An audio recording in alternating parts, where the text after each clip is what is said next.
Extreme poverty. Living in poverty is not a choice. It's a barrier that blocks opportunity. Extreme poverty is defined as the most severe form of poverty, characterized by the acute deprivation of basic human needs. According to the World Bank, individuals living on less than $2.15 per day are classified as living in extreme poverty. This situation affects over 700 million people globally, representing nearly 1 in 11 individuals.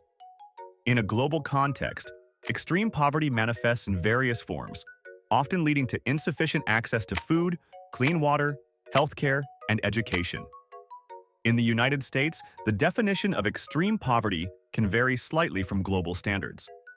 The U.S. Census Bureau defines deep poverty as living on less than 50% of the federal poverty line, which translates to an income below approximately $13,740 for a family of 4 in 2021.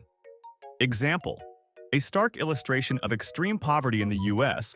is seen among families who must make difficult choices between essential needs like food and healthcare. For instance, a single-parent household may struggle to provide adequate meals while also affording necessary medications for their children, highlighting the profound challenges faced by those living in extreme poverty within a wealthier nation. Poverty. Poverty is like trying to swim with weights on your ankles. You're moving, but barely staying afloat. While poverty in the U.S. doesn't always mean people are starving, it does mean they are constantly worrying about how to meet their basic needs. For a family of 4 in the U.S., the federal poverty line is around $30,000 a year. That's roughly $82 a day to cover rent, food, transportation, and healthcare. For many families, a single unexpected expense, like a car repair or medical bill, can push them into crisis. People in poverty often work multiple jobs, and their days are filled with hard decisions. Should I pay the electric bill or buy groceries? Poverty isn't just about the lack of money. It's about the lack of choices. Educational opportunities may be limited, and without the chance to get a degree or learn new skills, moving up the economic ladder is incredibly hard. Globally, poverty plays out similarly. In developing regions like Southeast Asia or Sub-Saharan Africa, millions live on less than $3 a day. In these areas, poverty can mean choosing between sending children to school or feeding the family, making the struggle to survive a shared global experience. Example: in Detroit, a family earning just over the poverty line may still need food assistance because rent and utility costs take up most of their income. While they're working, they're stuck in a cycle that's incredibly hard to break. Lower middle class. You're no longer sinking, but the shore is still far away. The lower middle class in the U.S. may have stable jobs, but they're often one emergency away from financial disaster. These are people working in retail, administration, teaching, or trades. They make just enough to cover the basics like housing, food, and utilities, but not enough to build significant savings. Think of someone earning $50,000 a year. It sounds like a lot. But after paying rent, car payments, healthcare, and groceries, there isn't much left. They might be able to afford the occasional dinner out, but a big medical bill or job loss could mean months of debt or scrambling for help. Example: a teacher in Toronto might earn a decent salary but struggle to afford housing, especially in high-cost areas. They may feel comfortable, but are likely juggling credit card debt and student loans. Middle class. The middle class is like driving an old, reliable car. You can get where you need to go, but you're not winning any races. In the US and Canada, the middle class generally means you can afford your needs and some of your wants. People in this group often have jobs in fields like education, healthcare, or corporate roles. They can afford to buy a home, go on the occasional vacation, and save for retirement. However, they still have to budget. Buying a new iPhone might mean cutting back on dining out for a few months. This class enjoys stability but isn't wealthy enough to take risks like starting a business or retiring early without careful planning. Example: a nurse in Montreal making $80,000 a year has a good salary and likely owns a home. However, they still have to be cautious about big purchases or investments, knowing that a sudden job loss could eat into their savings. Upper middle class. It's like flying premium economy. Not quite first class, but definitely more room to stretch. The upper middle class enjoys a comfortable lifestyle with more financial security.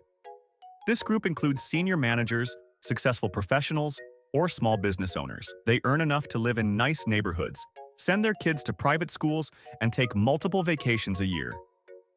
They often have solid savings and investments, which provide them a cushion in case of emergencies.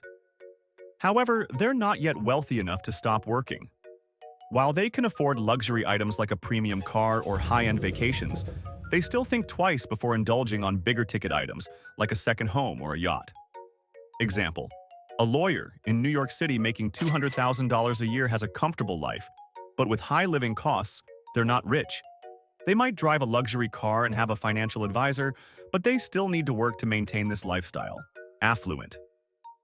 You're sitting on a soft cushion of financial security, but you're not swimming in money. Affluent individuals have reached a point where money is no longer a day-to-day worry. They can afford luxury items like art, high-end technology, or a second property. Their wealth gives them flexibility, whether it's choosing to retire early, sending their kids to Ivy League schools, or traveling the world in style. But being affluent doesn't mean they're billionaires. They still need to manage their money wisely and invest to maintain their wealth. While they don't need to think twice about everyday expenses, big investments or business decisions still require careful planning. Example: a tech entrepreneur in Silicon Valley can afford a comfortable, upscale lifestyle. They own multiple properties, dine in fine restaurants, and regularly travel abroad, but they're not making headlines for their wealth. Millionaire.